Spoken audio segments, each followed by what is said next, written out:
बिस्मिल्लाहिर्रहमानिर्रहीम अस्सलाम वालेकुम। मैं हूं असद और आप देख रहे हैं असद इलेक्ट्रिकल।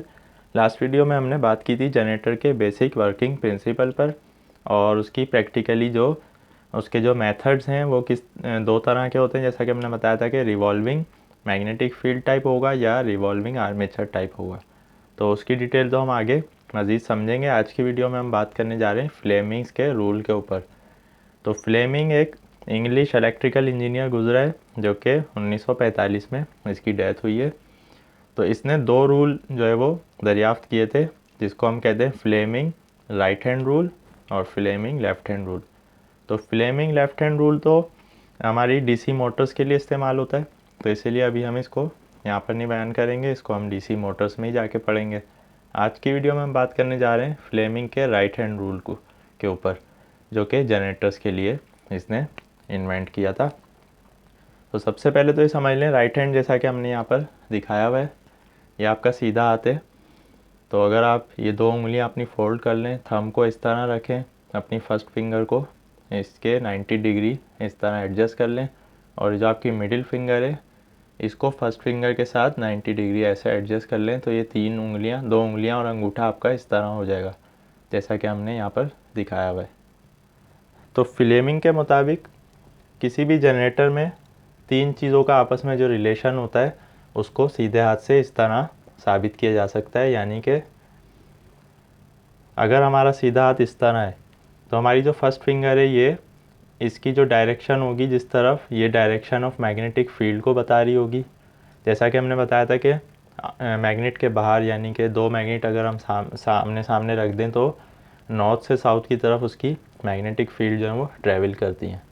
तो अब अगर हमने सीधा हाथ इस तरह रखा हुआ है तो हमारी फर्स्ट फिंगर स्ट्रेट होगी, तो ये डायरेक्शन ऑफ मैग्नेटिक फील्ड बता रही होगी। जैसा कि आप देख सकते हैं कि left to right, right to left, यानी कि नॉर्थ से साउथ की तरफ।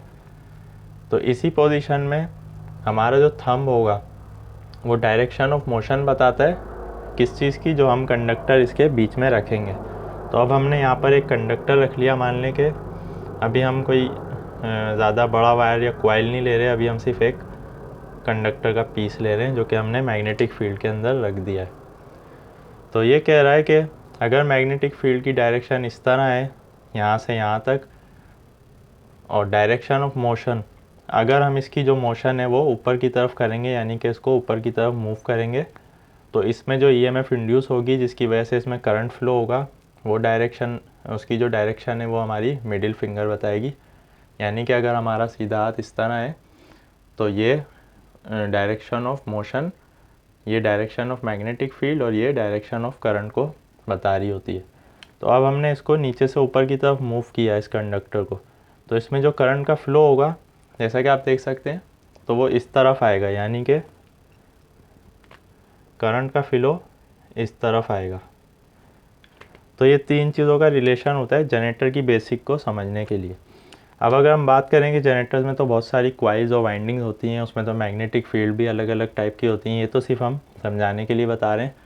तो ये बिल्कुल एक बेसिक इसका फिनोमेना है कि अगर हमारे पास दो मैग्नेट हों, इसकी मैग्नेटिक फील्ड यहाँ से यहाँ तक जा रही हो, उसमें हम एक कंडक्टर रख दें, उसको नीचे से ऊपर की तरफ मूव करें, तो उसमें फ़्लो होने वाले करंट की जो डायरेक्शन है वो इस तरह होगी। तो ये तीनों, इन तीनों चीज़ों का रिलेशन बता रहा होता है हमारे हाथ की दो उंगलियां और थंब जो है। तो दूसरा जो रूल है लेफ़्ट हैंड रूल, वो डीसी मोटर्स में वो भी इसी तरह होता है, लेकिन वो हम डीसी मोटर में ही डिस्कस करेंगे, उसमें थोड़ी बहुत चेंजिंग हो जाती है। तो आज की वीडियो में हमारा सिर्फ यही मकसद था कि फ्लेमिंग का राइट हैंड रूल क्या होता है इसको भी क्लियर करते चलें। असल में प्रैक्टिकली तो हमें इसकी ज़रूरत नहीं होती, लेकिन थ्योरी में या इंटरव्यू वगैरह में ये क्वेश्चंस अक्सर पूछे जाते हैं, एग्ज़ाम्स वगैरह में, ख़ासतौर पे स्टूडेंट्स के लिए जो इलेक्ट्रिकल इंजीनियरिंग पढ़ रहे हैं। तो फ्लेमिंग के दो रूल हैं, right hand rule for the generators, left hand rule for the DC Motors. So right hand rule जो है हमने बता दिया कि अगर आपका सीधा हाथ इस तरह होगा तो यहाँ पर तीनों चीज़ों की जो डायरेक्शन है वो हमारी दो उंगलियाँ और एक थंब बता रहा होगा। अगर हम बात करते हैं कि हमारा सीधा हाथ इस तरह है, पोजीशन वही है, अब हमने सीधा हाथ इस तरह कर लिया, तो अब मैग्नेटिक फील्ड यहाँ से यहाँ तक सफ़र करेगी, फोर्स इसमें ऊपर की तरफ ही लगेगी, तो करंट जो है वो दूसरी साइड पर फ्लो होगा। तो बस ये इन तीनों का आपस में जो रिलेशन है इसको फ्लेमिंग ने साबित किया था अपने हाथ से। तो उम्मीद है आज की वीडियो आपको पसंद आई होगी। आज की वीडियो से रिलेटेड अगर आपका कोई क्वेश्चन है तो कमेंट्स में पूछ सकते हैं। आज के लिए इतना ही, नेक्स्ट वीडियो तक के लिए इजाज़त दीजिए। अल्लाह हाफिज़।